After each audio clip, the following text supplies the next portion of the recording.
Hacım da alayım. Devam edin. Biraz hızlı arkadaşlar. Hoş geldiniz. Kısa bir görüntü alacağız. Vatandaşla beraber olduğumuz için. Buyurun.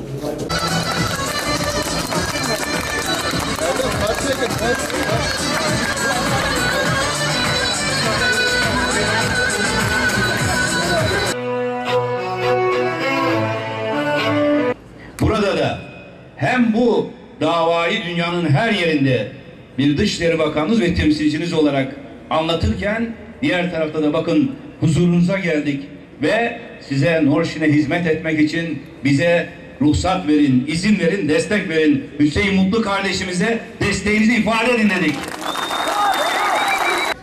Ve daha niceleri ve niceleri.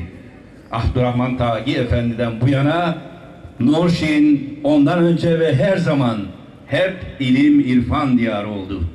Allah Norşin'in bu ilim irfan diyarı olan bu güzel beldenin bizleri hizmetkar eylesin, talebesi eylesin, ebedi olarak bizleri kardeş eylesin.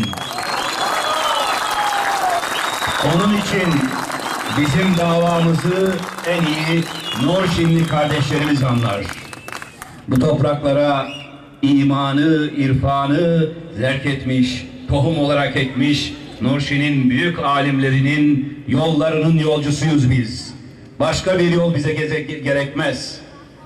Bu seçimlerde 30 Mart seçimlerinde Türkiye her kesimiyle, her bölgesiyle, her etnik ve mezhebi unsuruyla aslında Norşin'in o büyük ulemasının, o büyük evliyasının, Allah dostlarının yolunda olanları destek verdiler.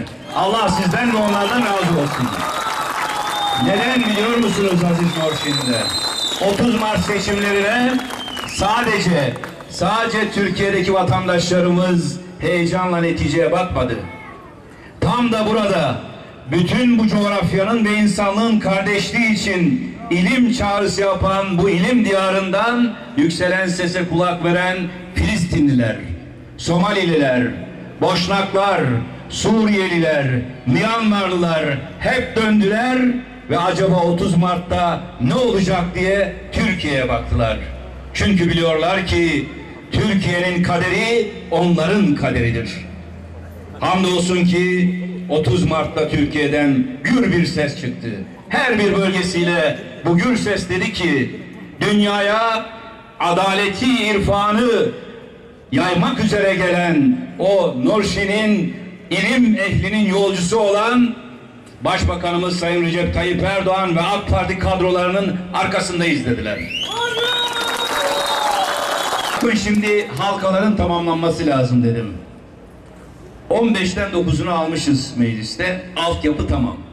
Altyapı Norşin'in belediye meclis üyelikleri itibariyle altyapı AK Parti'nin mensuplarıyla, onurlu üyeleriyle tamam.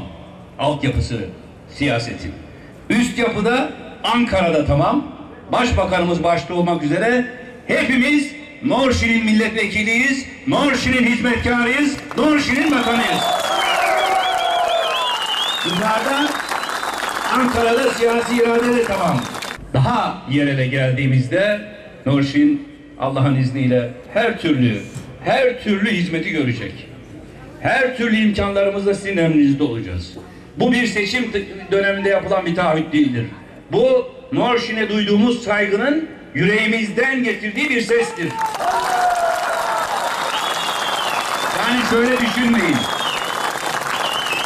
Seçim döneminde biz AK Parti olarak hiçbir zaman bunu yapmadık. Seçim döneminde gelirler, konuşurlar, taahhüt ederler, sonra unuturlar. Hayır. Biz halkımızın önünde verdiğimiz sözü hakkın önünde yaptığımız bir yemin olarak görürüz.